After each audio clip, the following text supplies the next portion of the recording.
तर नमस्कार शेतकरी मित्रांनो। तर आता आपण पाहणार आहोत की मधमाशीची पेटी कशा पद्धतीने असते आणि त्याची ठेवण म्हणजे रचना कशा पद्धतीने असते ते संपूर्ण तुम्हाला दाखवणार आहोत की मधमाशीचे आंतरमध्ये जे काही त्याचे पार्ट्स आहे ते कशा पद्धतीने ठेवल्या जाते।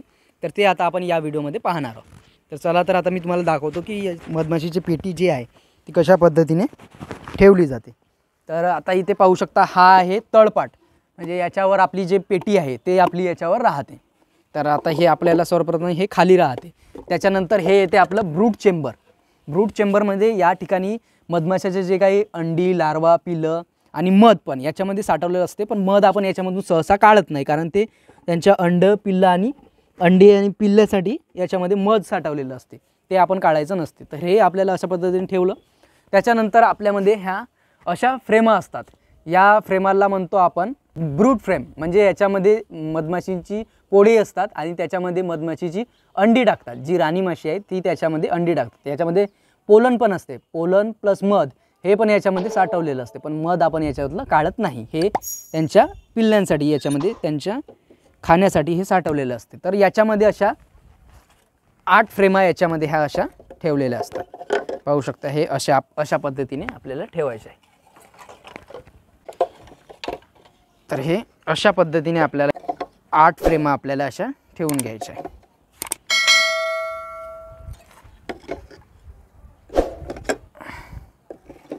बघू शकता हे अशा पद्धतीने आपल्याला हे ब्रूड चेंबर म्हणजे याच्यामध्ये मधमाशीचे जे काही अंड, पिल्लं, लार्वा ते याच्यामध्ये ठेवायचं आहे। आणि त्याच्यानंतर आपल्याला याच्यावर ठेवायचं आहे सुपर। सुपर म्हणजे काय असतं की सुपर म्हणजे याच्यामध्ये फक्त मध साठवलेलं असतं। जे मधमाशा मध कलेक्ट करतात ते याच्यामध्ये साठवलेलं असतं। तर ते आपल्याला सर्वप्रथम आता इथे लावून घ्यायचं आहे।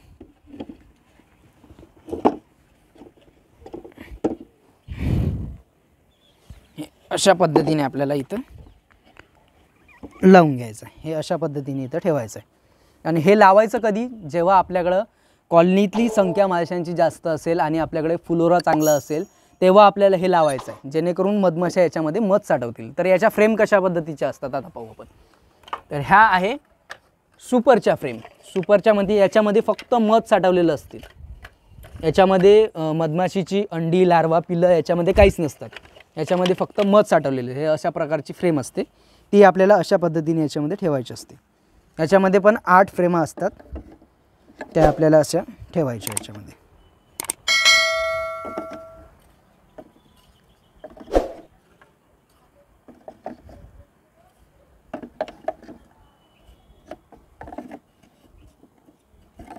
अशा पद्धतीने आपल्याला 8ही फ्रेमा ठेवून घ्यायच्या आहे। त्याच्यानंतर याच्यामधला जो इम्पॉर्टंट पार्ट आहे तो म्हणजे हे आहे क्वीन गेट। म्हणजे याच्यातून जी काही राणी माशी आहे, 3 प्रकारच्या माशा याच्यामध्ये असतात। तर ज्याच्यामधली राणी माशी आहे ती सर्वात मोठी असते। तर राणी माशी जर बॉक्समध्ये असेल तरच आपली कॉलनी हे बॉक्समध्ये राहणार आहे, त्यासाठी हे गेट लावणे आपल्याला इम्पॉर्टंट असते। तर हे गेट आपल्याला इथे पाहू शकता अशा पद्धतीने इथे हे गेट लावून घ्यायचं आहे। याच्यामधून आपल्याला फक्त जे काही कामकरी माशा आहे त्याच येणं जाणं करू शकतात।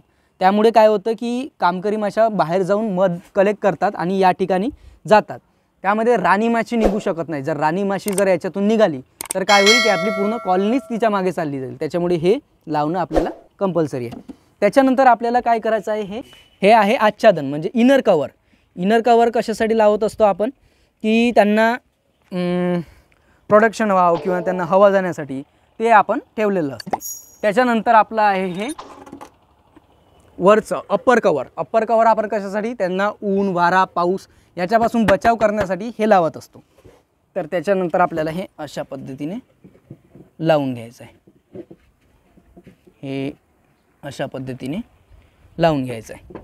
तर हे होतं आपलं मधमाशीचा बॉक्स, संपूर्ण बॉक्स। अशा पद्धतीने मधमाशीचा बॉक्स असतो, त्याच्यामध्ये हे पार्ट्स असतात, हे सुपर, हे ब्रूडर आणि हे झालं क्वीन गेट, हा तळपाट। तर हे अशा पद्धतीने याची ठेवण असते। याच्यामध्ये आपण मधमाशी, हे आहे सातेरी मधमाशीचा बॉक्स। याच्यामध्ये आपण ज्या काही आपल्या ॲपिस सिराना इंडिका म्हणजे जे काही भारतीय मधमाशी आहे ती आपण याच्यामध्ये पाडतो। आणि एका बॉक्सपासून आपल्याला महिन्याला 1 ते 1.5 किलोपर्यंत प्रोडक्शन होऊ शकते मधाचं। ते आपल्या एरियामध्ये फुलांची व्यवस्था कशी आहे, म्हणजे फ्लोरा कसा आहे आपल्या शेतामध्ये याच्यावर पण डिपेंड असते। तर वर्षाला याच्यातून आपण 10 ते 12-15 किलोपर्यंत आपण मध याच्यातून घेऊ शकतो। तर आपल्याकडे जर फुलोरा जास्त असेल तर जास्त पण मधाचं प्रोडक्शन निघते आणि कमी असेल तर कमी पण आपल्याला त्याच्यातून प्रोडक्शन भेटू शकते. तर हे आपल्या फुलोरावर डिपेंड असते. तर नक्कीच जर तुम्हाला व्हिडिओ आवडला असेल हे मधमाशीच्या पेटीचा तर नक्कीच लाईक शेअर सबस्क्राईब करा आणि इतर शेतकऱ्यांनासुद्धा शेअर करा जेणेकरून त्यांनासुद्धा याची माहिती भेटेल. आणि तुम्हाला जर मधमाशी पालन कसं केलं जाते याच्याबद्दल जर माहिती पाहिजे असेल तर आपल्या चॅनलवर या आधीसुद्धा एक व्हिडिओ आलेला आहे. तो व्हिडिओची लिंक आपण डिस्क्रिप्शनमध्ये दिलेली आहे. तो पण नक्कीच जाऊन पहा. त्याच्यातून तुम्हाला खूप सारी माहिती भेटणार आहे आणि याच्याबद्दल खूप सारे व्हिडिओ येणार आहे. तर नक्कीच चॅनल सबस्क्राईब करा आणि इतर शेतकऱ्यांनासुद्धा शेअर करा. भेटूया नवीन व्हिडिओमध्ये.